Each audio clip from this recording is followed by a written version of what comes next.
there's certainly many really good hitters, right? But for me, my top 5 are really good. There's a mix between the Braves and the Houston Astros. But number 5 for me is Jordan Alvarez. I think when you look at a guy like this, ALCS MVP, a guy who has just come on the scene, and look, he's 12 for 23 with 6 RBIs. He's actually hitting better off lefties than righties. This guy just has a presence to the moment. He is a really good hitter. After that, he is a slugger. Talking to him and understanding what he is like, he wants to just be a short swing type of guy. He wants to make sure he puts a good at-bat together. He wants to be a grinder. But look, number 4 for me is another lefty, and to Freddie Freeman. Lefty, Freddie Freeman, the reigning MVP, down at number 4. Unbelievable number 4. Listen, 3, 2, and 1 are pretty good too. Approach the bench, counselor, and make your case. And for me, look, he started 0-8 and 7 strikeouts. But after that, he's been on an absolute tear. This is a guy who I've known since the Arizona Fall League. I've known him quite a bit. He's always been a good hitter. And to be honest, he's always been the same hitter. He hasn't really changed much. He understands he's got to get good pitches to hit. He wants to be a tough out and then slug.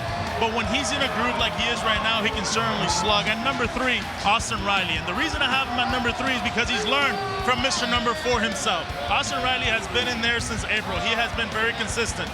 To be honest, he's top 3 in the MVP. He's been clutch the whole postseason. He can hit lefties, he can hit righties, he can hit starters and guys, tough righties out of the bullpen. He is just unbelievable. I love what he has done so far with the Braves.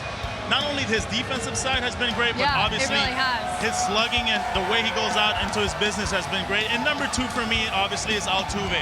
Look, this is a guy, and talking to Alex Cora earlier today, he's a guy that will jump you. The first 2 pitches, he will jump you. He is going to be aggressive. He may look sloppy in some at-bats, but in some other at-bats, he will be locked in as it gets. I love what Altuve is bringing as a leadoff spot. Look, this is a guy that if he gets it started, and if the Astros score first, 65% of the time, the Astros are going to win. And he sets the tone early, especially for this club who's had 26 first pitch hits in the postseason. It's unbelievable. And at number 1, how can you not go against a 37-year-old hitting .319 in the American League batting title in Yuli Gurriel? I mean, look, this guy has been unbelievable. Also talking to Cora this morning, I said, who is your toughest out in that lineup? And he says, by no question means Yuli Gurriel is the toughest out. He's the 7th spot. And for me, he's a stealth bomber. That's what he reminds me of. He's a guy that kind of goes underrated. He's hitting 7th, but don't let him fool you. He's a bad ball hitter just as much as a good ball hitter. He loves to come into the big moments. And I just love Yuli Gurriel. I think he's going to be spectacular. And he's my guy in this series alone. So he is your guy that you would pick to kind of lift this team up tonight, perhaps? Absolutely. We'll have predictions a little bit later, but all right. We'll spoil it a little bit there. We spoke with him earlier down at batting practice. This guy, cool, calm, collected, game 1, no problem. 3 times in the last 5 seasons. And in English, he let you know, 5 years, 3 World Series. So he knows what he's about.